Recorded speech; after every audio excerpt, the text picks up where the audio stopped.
Chers amis, bonjour, Shabbat Shalom. C'est avec joie que je vous retrouve malgré un nez extrêmement encombré, puisque, comme vous le savez peut-être, j'ai attrapé une bronchite monumentale par la grâce de Dieu. Elle va être étouffée et elle va disparaître. Que Dieu soit loué, que Dieu soit béni, comme on dit couramment. Bien, donc je voudrais aujourd'hui simplement vous partager la parole de Dieu, et la parole de Dieu, n'est-ce pas, à partir du chapitre 18 de Luc. Nous allons lire cela ensemble.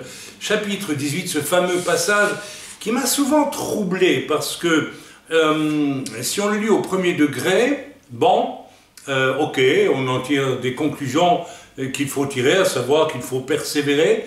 Vous allez comprendre pourquoi dans quelques instants, mais j'ai toujours perçu qu'il y avait, comme toujours d'ailleurs dans la parole de Dieu, des secrets plus profonds. Et nous allons essayer aujourd'hui encore d'accéder à ces secrets beaucoup plus profonds. Yeshua, leur adressa une parabole pour montrer qu'il faut toujours prier et ne point se relâcher. Il dit qu'il y avait dans une ville un juge qui ne craignait point Dieu et qui n'avait d'égard pour personne. On pourrait dire que c'était un homme caractérisé par un immense orgueil. Ne point craindre Dieu quand on est juge et qu'on est amené à porter des jugements sur la vie d'autrui, avec des incidences dans la vie d'autrui, eh bien, il faut être baraqué du point de vue de l'orgueil pour agir ainsi. Cela existe, semble-t-il. Il y avait aussi dans cette ville, une veuve qui venait lui dire « Fais-moi justice de ma partie adverse ». Pendant longtemps, il refusa. Alors, il refusa, c'est un homme entêté, c'est un homme orgueilleux, c'est un homme paresseux. Enfin, c'est un homme qui est profondément choquant et blessant pour la personne cette veuve, c'est une veuve, d'après ce que... Oui, c'est une veuve qui vient réclamer justice. Qu'est-ce qui est arrivé à cette veuve? Je n'en sais rien, mais pour qu'elle insistât à ce point, il fallait vraiment que sa situation soit fâcheuse, difficile. Et cet homme lui oppose, n'est-ce pas, une résistance, une indifférence extrêmement profonde. Alors, si on voit les choses du point de vue, n'est-ce pas, du juge, on va dire encore, oui, cet homme est dur, est entêté, etc., etc. Mais tout ça est secondaire, à mon avis. Ce qu'il faut essayer d'envisager, c'est les choses du côté de la veuve. Alors, bien entendu, on nous a prêché 1000 fois, n'est-ce pas, le discours de la foi. D'ailleurs, c'est ce qui est écrit plus loin, qu'il nous faut prier sans cesse pour obtenir. Mais que signifie quelquefois, et c'est là le secret de ce que j'aimerais un peu mettre en exergue au départ de ce message, que signifie le fait de se heurter devant une difficulté à obtenir ce que l'on espère légitimement obtenir. Alors bien sûr, on transpose lorsque l'on prie notre Père qui est dans les cieux et que les choses ne viennent pas ou prennent du temps ou bien sont reportées quelquefois de quelques semaines, voire de quelques mois, voire de quelques années. Qu'est-ce que ça signifie? Qu'est-ce que nous devons tirer comme leçon? Continuons la lecture et nous y venons tout de suite. Pendant longtemps, il refusa ce juge, mais ensuite il dit en lui-même « Quoique je ne craigne point Dieu et que je n'ai d'égard pour personne, néanmoins parce que cette veuve m'importune, je lui ferai justice. » Alors vraiment, c'est pas du tout en rapport avec, n'est-ce pas, la justice qui lui est due, c'est toute autre chose qui alourdit encore la situation, qui la rend encore plus humiliante, plus pénible. J'ai lâché le mot humiliante. Imaginez pour cette veuve qui ressent que ce juge se fiche, mais alors royalement de toutes ces difficultés, de sa situation, à quel point, n'est-ce pas, cette attitude peut être humiliante. Et avec humiliante, nous avons commencé à toucher, n'est-ce pas, le secret, un des secrets qui n'est pas expliqué directement dans ce passage, et plutôt, généralement, on va prêcher n'est-ce pas, cette écriture du point de vue de la foi. Mais je voudrais ici souligner quelque chose d'autre. Et vous l'avez sans doute deviné, je l'ai quasiment dit, c'est l'humilité extraordinaire que cette femme, cette veuve à qui tout était dû, ne serait-ce que parce que c'était une veuve, eh bien, cette humilité, imaginez la situation extraordinaire de la part d'une personne veuve, donc en situation humiliante socialement parlant, très souvent c'est le cas, et puis soumise à une injustice, c'est encore pire, c'est une deuxième humiliation, et troisième, étant une veuve, n'est-ce pas, humiliée 2 fois déjà, encore une fois humiliée par un juge qui se fiche complètement d'elle. C'est une image, bien entendu, de ce que Dieu peut quelquefois prendre du temps avant de nous répondre. Eh bien, la clé ici est peut-être, et sans doute, une des clés, pas toutes les clés, mais que le Seigneur veut, n'est-ce pas, nous apprendre l'humilité. L'humilité qui va avec la patience. Vous savez, la nature humaine, elle aime ce qui a du relief, ce qui est rapide, ce qui est...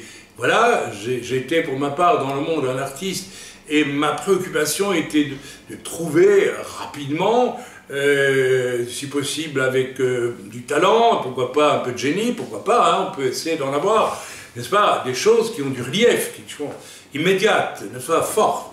Eh bien, non, dans le royaume de Dieu, les choses se passent autrement, et une des plus grandes qualités, des plus grandes vertus que l'Esprit de Dieu veut nous enseigner, que Dieu, notre Père, veut nous enseigner, c'est la patience. Pourquoi la patience? On pourrait se poser la question, eh bien, tout simplement parce que Dieu lui-même est patient.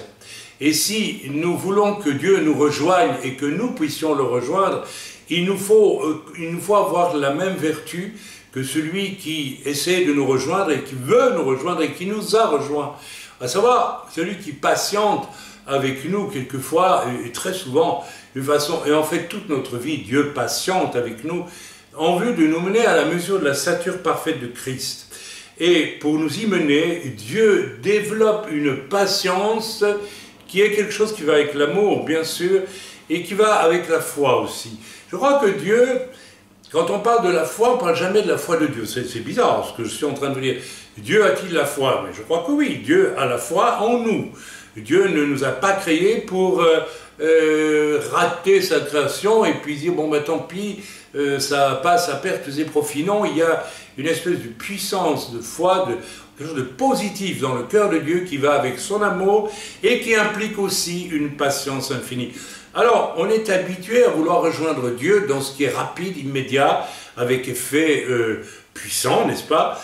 Et il y a une profondeur de la relation avec Dieu qui va impliquer l'apprentissage d'une rencontre avec Dieu bien plus en profondeur, bien plus, je dirais, je vais oser dire fraternelle, puisque nous sommes des frères en Christ et de Yeshua, puisque, n'est-ce pas, nous sommes ses disciples, mais aussi sauvés par lui.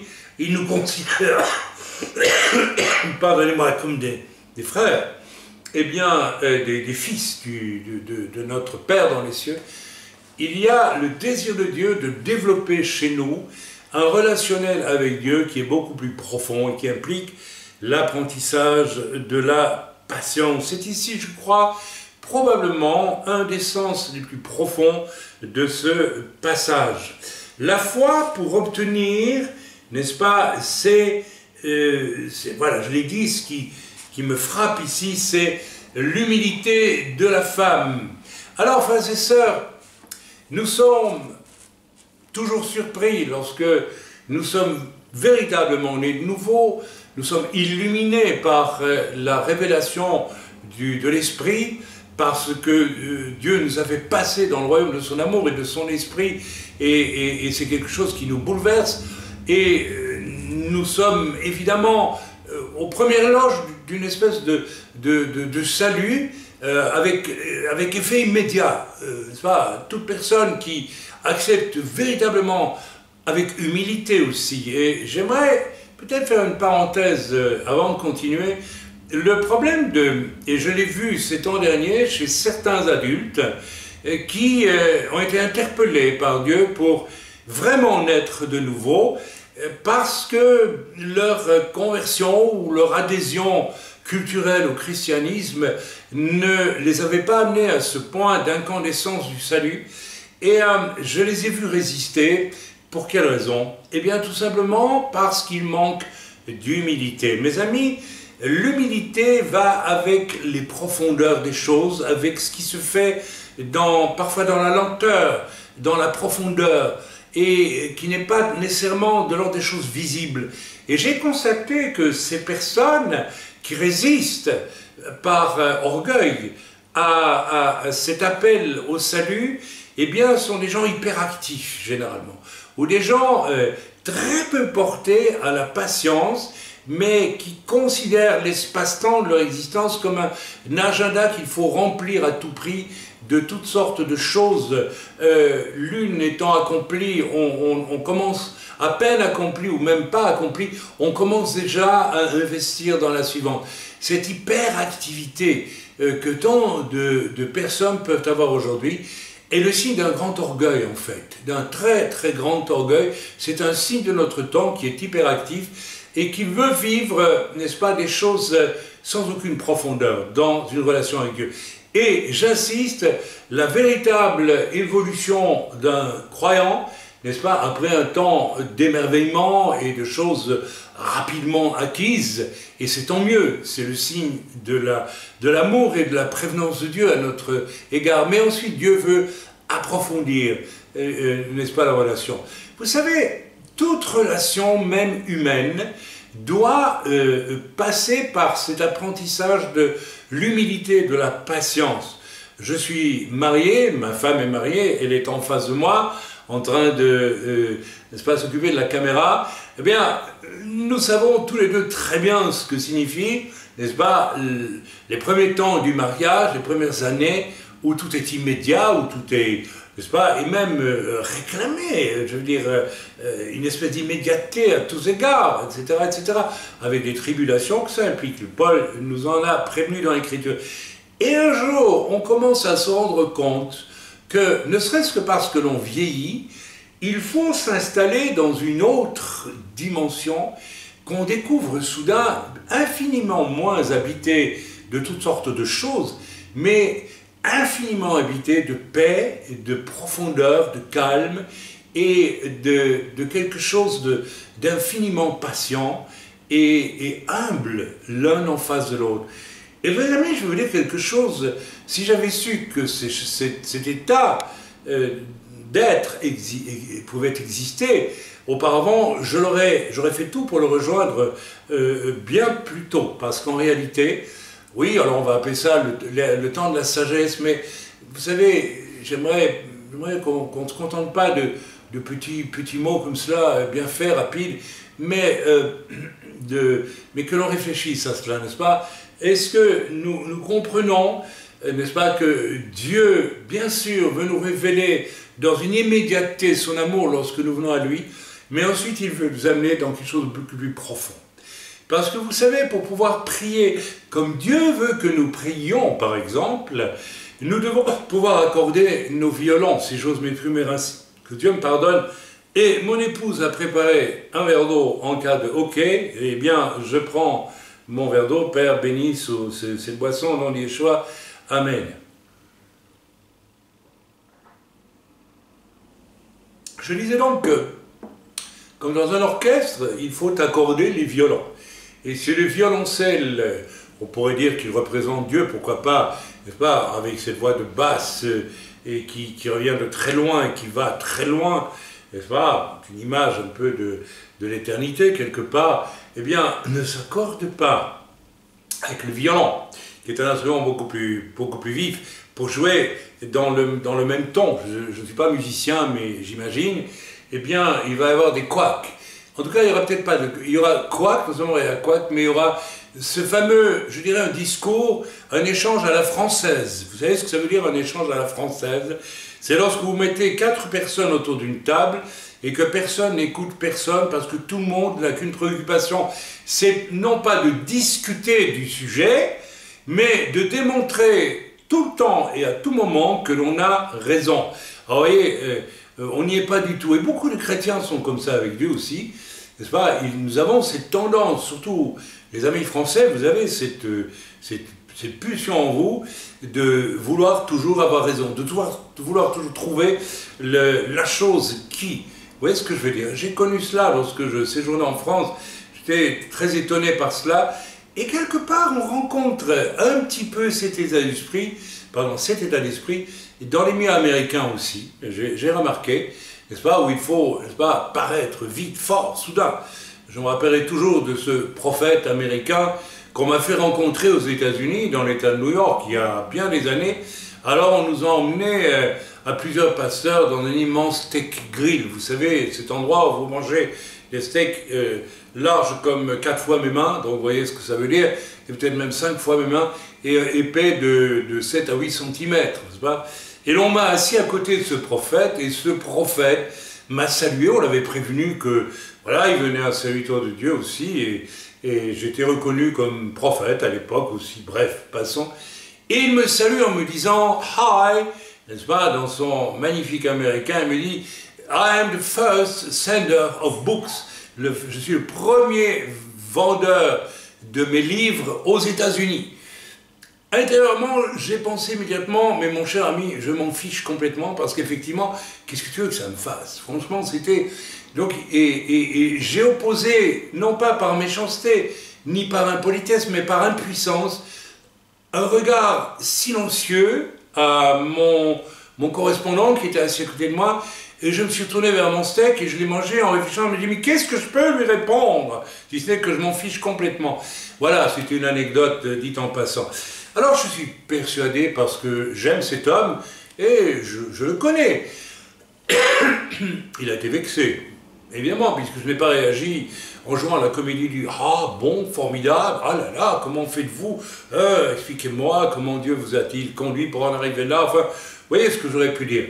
Mais je suis convaincu que Dieu lui a appris l'humilité, et Dieu lui a appris aussi la patience, et de descendre dans des profondeurs un peu plus sérieuses, un peu plus importantes. Donc, voilà, je termine en vous disant, il nous faut accepter aussi les événements qui, dans notre existence, vont nous paraître totalement injustes, comme cette veuve, et qui nous sont envoyés par Dieu, justement, pour nous précipiter dans quelque chose qui va détruire en nous cette capacité presque maladive à vouloir de l'immédiat, de la réussite, n'est-ce pas, pour nous apprendre à fonctionner bien plus en profondeur, en apprenant l'humilité, la patience et des vertus comme celle-là qui sont absolument nécessaires si on veut développer avec Dieu une relation beaucoup plus mature.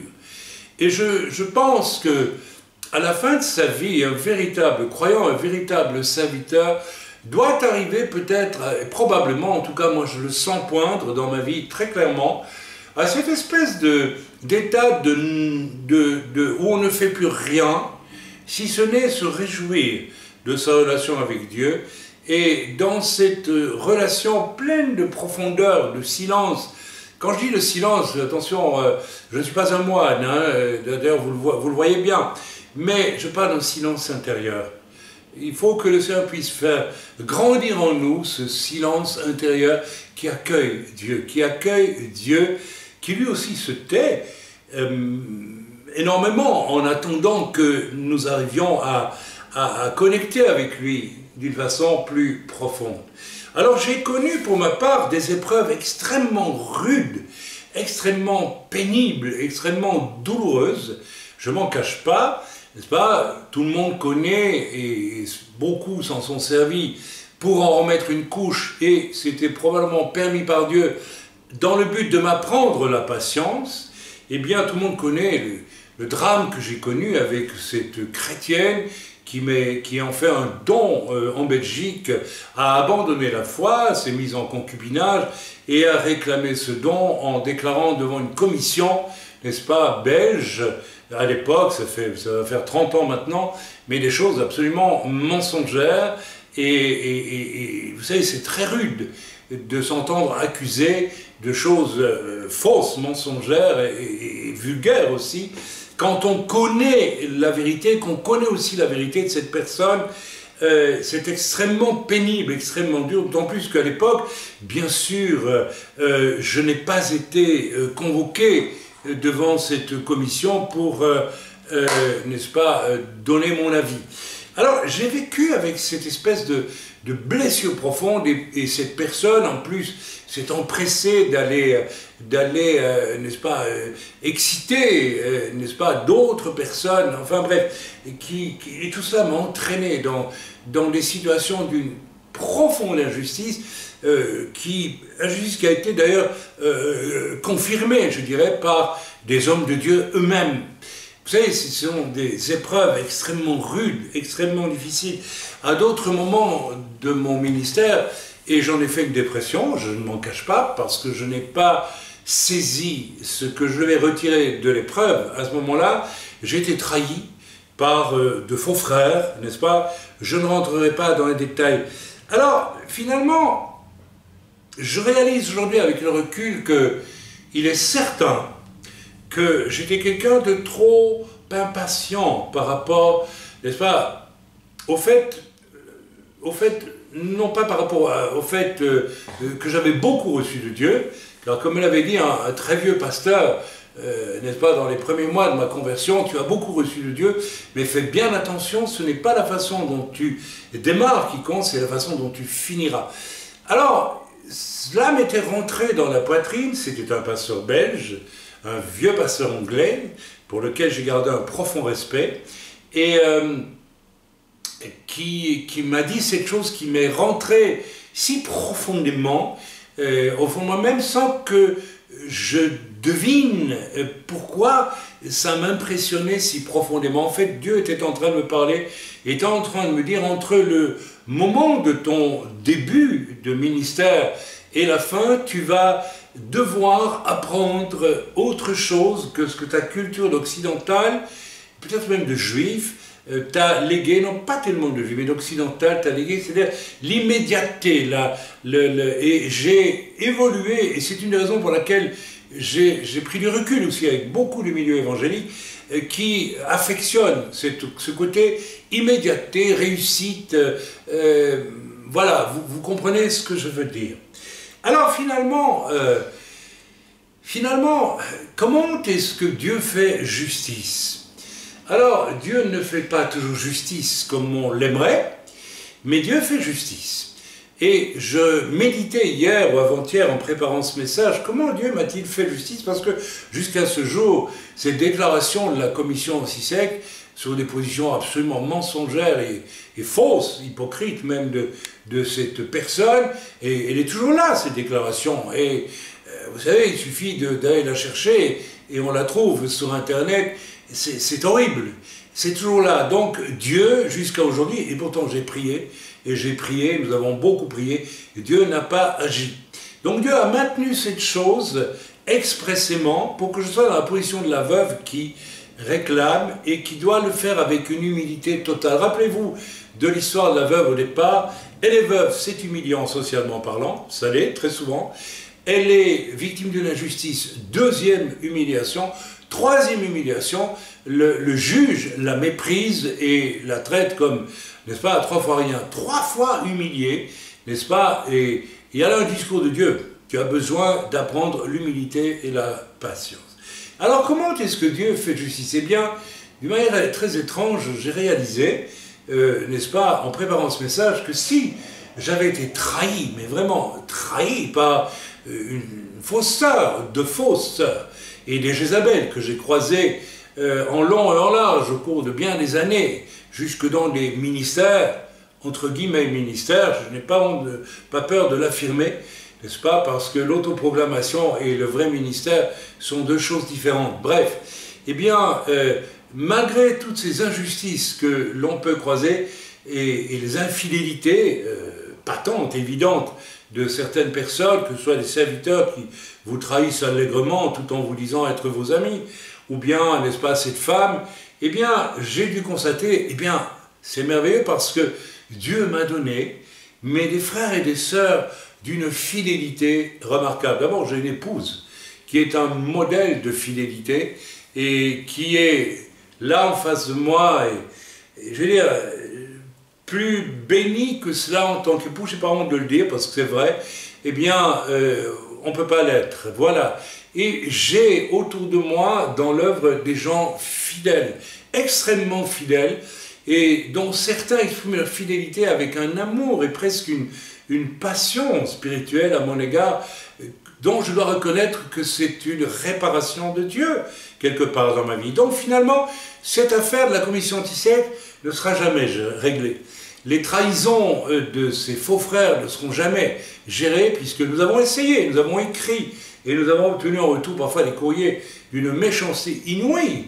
Et tout ça ne sera jamais réglé, mais Dieu a répondu à la veuve en moi, humiliée, n'est-ce pas, en me donnant des amis merveilleux et des frères et des sœurs d'une grande fidélité.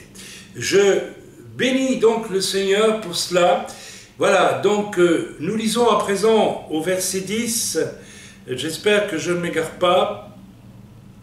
Voilà, donc nous avons ici une très belle introduction à ce besoin que nous avons d'humilité afin d'accéder à des profondeurs. Plus nous serons humbles, plus notre humilité, plus nous comprendrons que les épreuves, les injustices même, qui viennent à nous sont permises par Dieu. Lorsqu'elles sont là, et nous ne pouvons pas les contourner, elles sont là. On aurait aimé ne pas les voir arriver, mais elles sont là. Eh bien, elles sont permises. Nous devons nous résoudre à comprendre. Je vous donne ici quelque chose qui est à votre avantage. Moi, j'ai dû découvrir tout seul, mais personne ne m'a enseigné ces choses. Mais je vous donne ici un cadeau. Je vous fais très, très joyeusement ce cadeau. Eh bien, acceptez ces injustices et commencez à prier pour que Dieu vous fasse justice, mais il ne le fera pas de la façon que vous entendez. Il maintiendra probablement l'injustice parce que vous avez besoin de découvrir quelque chose de la profondeur de Dieu dans la patience et dans l'humilité. Alors nous continuons notre lecture en parlant d'humilité. Vous savez, la suite du passage confirme complètement ce que je suis en train de vous dire.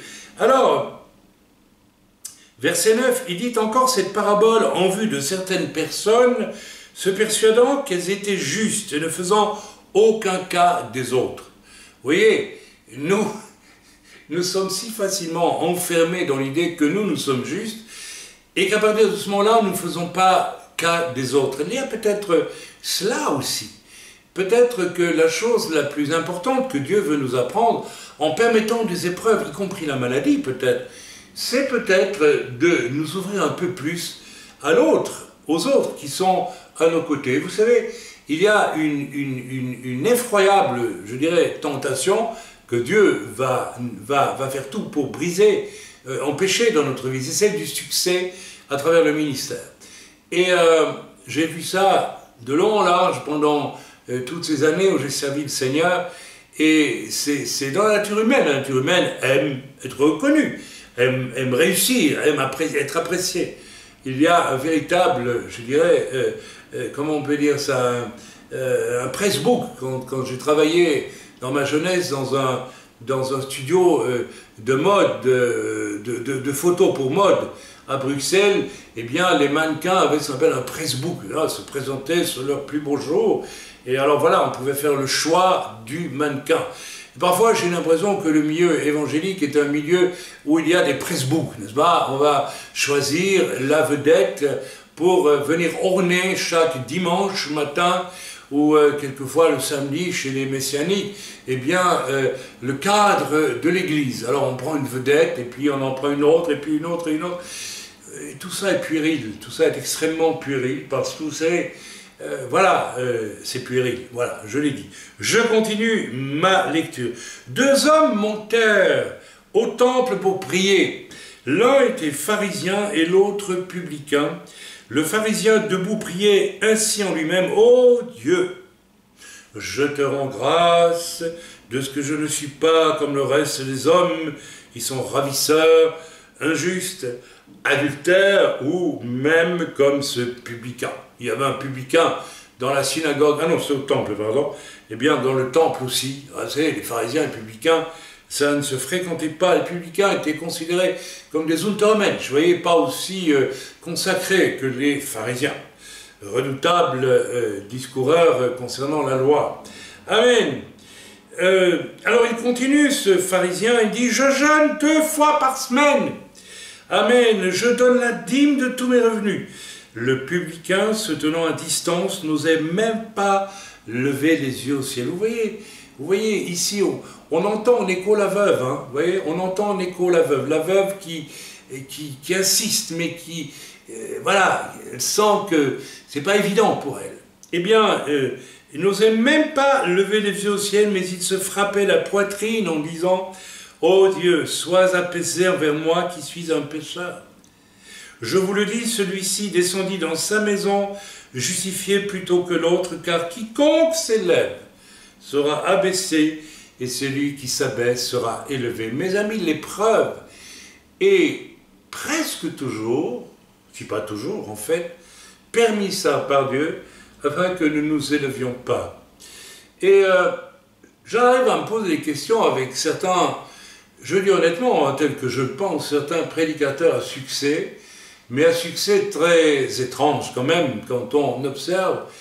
Et je me demande si Dieu n'a pas résolu d'arrêter de vouloir les arrêter, et les laissant s'élever d'une façon absolument charnelle et humaine dans toutes sortes de messages, de comportements non bibliques et extrêmement superficiels. Bref, nous avons donc ici, encore une fois, n'est-ce pas, l'énoncé d'une cause, de quelque chose d'essentiel que le Seigneur veut nous apprendre, c'est-à-dire l'humilité. Mes amis, sans humilité, nous ne pourrons pas entendre la voix de Dieu. Dieu nous fera grâce et Dieu nous parlera, mais d'une façon extrêmement forte parfois, mais je le répète, Dieu veut aussi nous faire accéder à des choses beaucoup plus profondes qui requièrent pour cela l'humilité. Alors lisons à présent le verset 17, continuons plutôt le verset 15 de Luc 18. On lui amena aussi, alors voilà la clé qui vient, n'est-ce pas, les petits-enfants afin qu'ils les touchent. Mais les disciples, voyant cela, reprenaient ceux qui les amenaient. Vous voyez, ici nous avons l'absence totale d'humilité. Écoutez, mesdames et messieurs, je vous en prie, laissez les enfants là-bas de côté, n'est-ce pas, nous sommes entre adultes, sérieux ici, nous sommes en train de vivre des choses importantes, nous avons avec nous, n'est-ce pas, le probable Messie, et nous devons absolument nous organiser pour, n'est-ce pas, construire quelque chose d'immédiat. Vous savez, les Juifs attendaient aussi que le royaume du Mashiach vienne dans une espèce d'immédiateté. Ça fait 2000 ans qu'ils apprennent la patience et que nous l'apprenons aussi. Mais il viendra, mais il ne viendra pas. Alors ça, j'aimerais quand même insister là-dessus, de la façon dont la plupart des hommes s'y attendent ou le veulent. Vous savez, il y a un passage de l'Écriture qui est merveilleux, qui nous dit que le Seigneur viendra comme un voleur dans la nuit, d'une manière par laquelle personne ne pourra s'y attendre. Vous voyez ce que je veux dire? Et ça, c'est quand même significatif, ça c'est important. J'aime cette façon que Dieu a de ne pas se soumettre à nos fantaisies, à nos désirs, à nos passions, y compris spirituelles, mais à vouloir agir selon sa sagesse à lui. Et je m'en remets donc pleinement à lui, à sa sagesse, non pas pour chercher sans arrêt quel est le jour, quelle est l'année, quel est le mois de son retour, comme l'ont fait certains grands impatients, certains grands orgueilleux, qui se sont permis d'annoncer même le jour de son retour, alors que l'Écriture nous dit que c'est absolument pas biblique de le faire.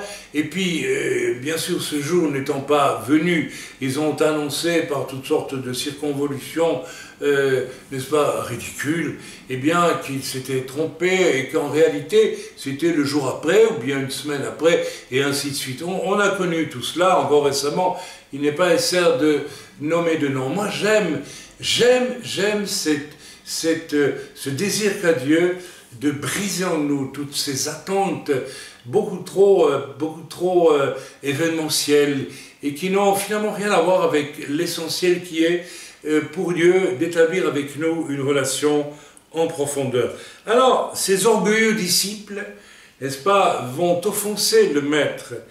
Et Jésus les appela et dit, « Laissez venir à moi les petits-enfants. » En bref, ça veut dire,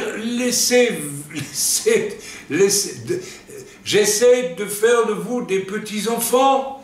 Qu'est-ce qu'il y a de plus patient? Vous allez dire, un enfant, ça peut être impatient, c'est vrai. Mais quand même, eu égard à ce qu'il doit découvrir dans la vie, avez-vous déjà observé le regard d'un enfant?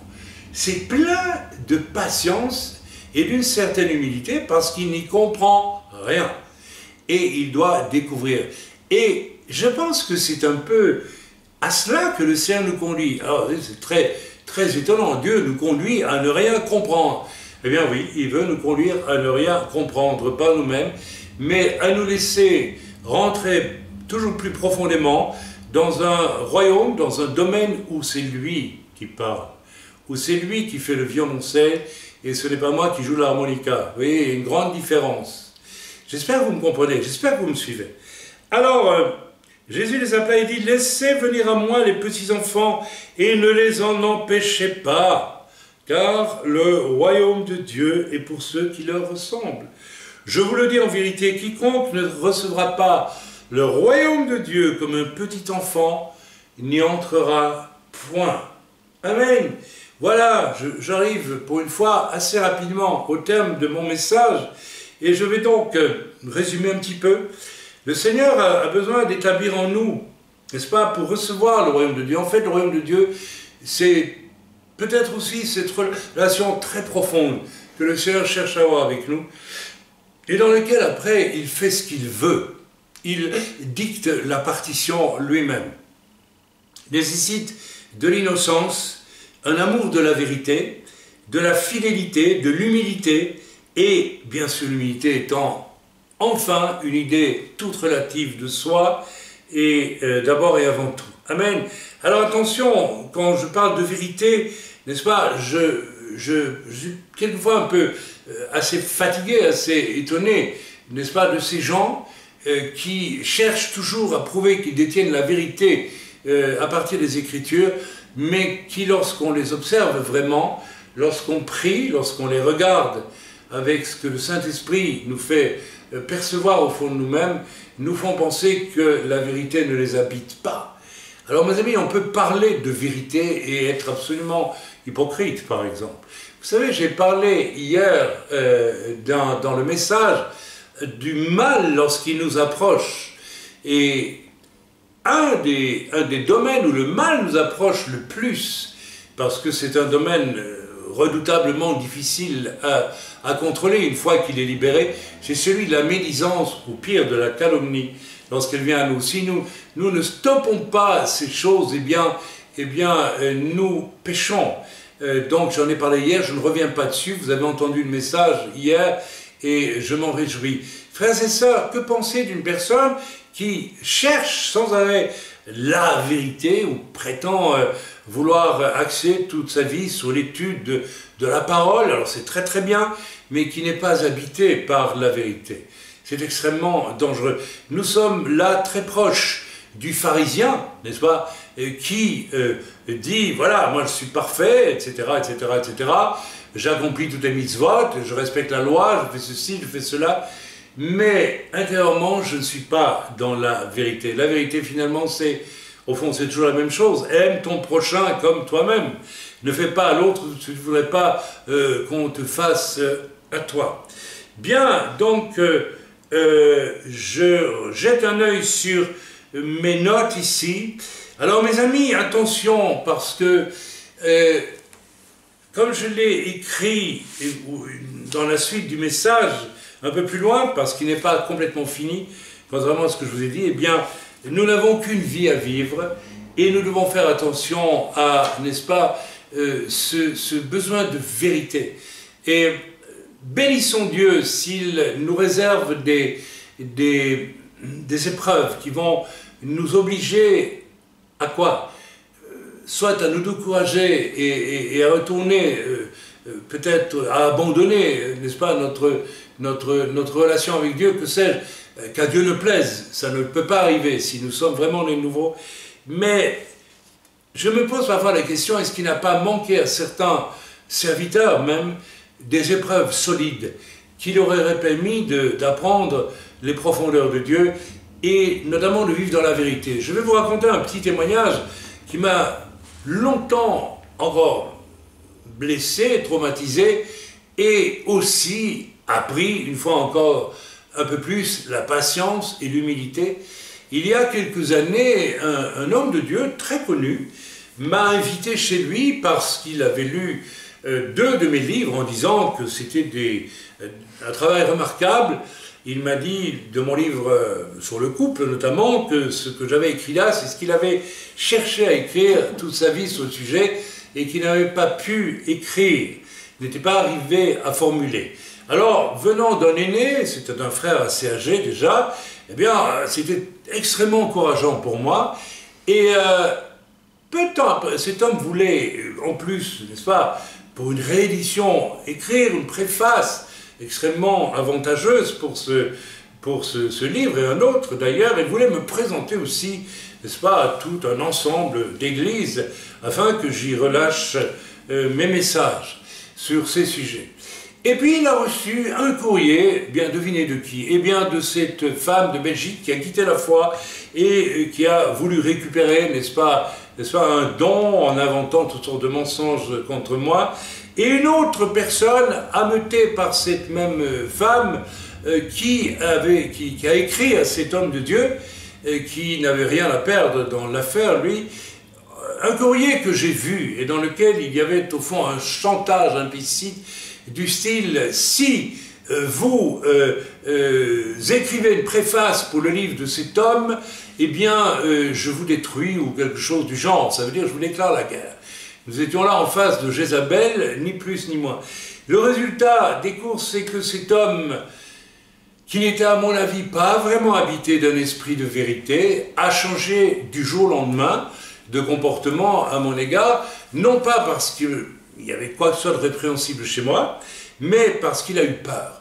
Alors, le top dans cette affaire, c'est que quelque temps après, j'ai été prévenu qu'il avait prêché tout mon message, n'est-ce pas, sur le couple, dans une rencontre de 300 pasteurs, quelque part en Europe, sans bien sûr mentionner la source. Alors vous voyez, cet homme, je l'ai trouvé injuste, je l'ai trouvé malhonnête, et eh bien il est décédé peu de temps après cela. Mes amis, pourquoi je vous raconte ça? Eh bien, non pas que je veuille, mais je veux vous mettre en garde parce que nous n'avons qu'un temps sur la terre et nous avons besoin d'apprendre les profondeurs de Christ qui sont la patience, l'humilité. Et cet homme pourtant âgé n'avait aucune patience au fond puisque il n'a pas pris le temps de gérer les choses pour continuer quand même à apporter son soutien à un message qu'il trouvait remarquable, mais il a voulu une solution rapide qui le satisfasse lui pour ne pas avoir de problème. Vous voyez, son confort passait bien avant toute chose. Je me suis demandé si cet homme avait jamais connu une véritable épreuve formatrice dans sa vie, et j'en suis arrivé à la conclusion que non. Alors je ne veux pas rentrer dans les secrets des autres, savoir pourquoi Dieu permet cela ainsi chez certains et autrement chez d'autres, mais mes amis, nous n'avons qu'une seule vie. Et je vais donc terminer par, et nous devons donc la réussir, je vais donc vite terminer par, non, je ne terminerai pas avec encore ce passage, je le reprendrai lors d'un prochain message, je pense que j'en ai dit assez pour aujourd'hui. Je vous invite à méditer tout cela et peut-être à prier à présent avec moi. Si vous êtes dans une situation, et c'est très étrange parce que je vais bientôt prêcher un message qui va tout à fait dans ce sens aussi, comment réagissons-nous, de quelle façon réagissons-nous à l'épreuve?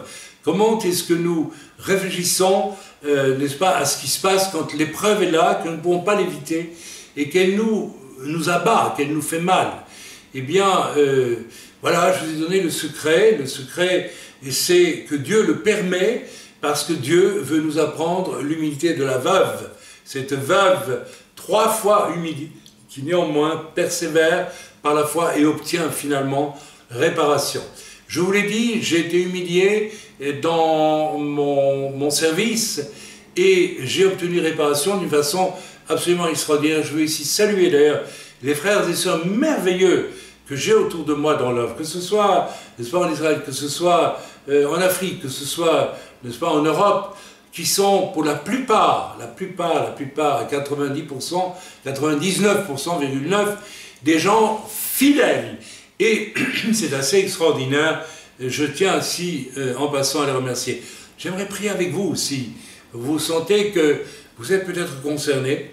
Eh bien, je veux prier pour vous. Peut-être n'avez-vous jamais vraiment réalisé que vous n'êtes pas sauvé et que vous ne comprenez strictement rien au fait de l'épreuve. Peut-être êtes-vous encore dans cette démarche de chercher uniquement des solutions pour votre bien-être, au lieu peut-être de prendre les choses dans l'autre sens. Et la première des choses à faire, mes amis, c'est peut-être de comprendre que beaucoup d'épreuves vous sont arrivées parce que vous croyez chrétien, mais vous ne l'êtes peut-être pas pleinement. Alors peut-être qu'aujourd'hui, le Seigneur souhaite vous faire accéder à une véritable nouvelle naissance. Alors répétez simplement après moi, là où vous vous trouvez. Père Céleste, il est possible, il est même certain dans certains cas que je ne sois pas véritablement né nouveau, que je sois quelqu'un qui m'agite beaucoup pour essayer de créer mon propre bonheur sur cette terre. Quelqu'un d'agité, quelqu'un en recherche constante de solutions. Et je veux aujourd'hui te dire que je m'arrête. Parce que je crois que la chose la plus importante pour moi, c'est d'être visité par ton esprit qui peut commencer à prendre en charge mon existence et non plus l'inverse, moi qui cherche à contrôler mon existence avec mes moyens humains. Alors je te demande pardon pour cela et je t'accepte comme mon sauveur aujourd'hui.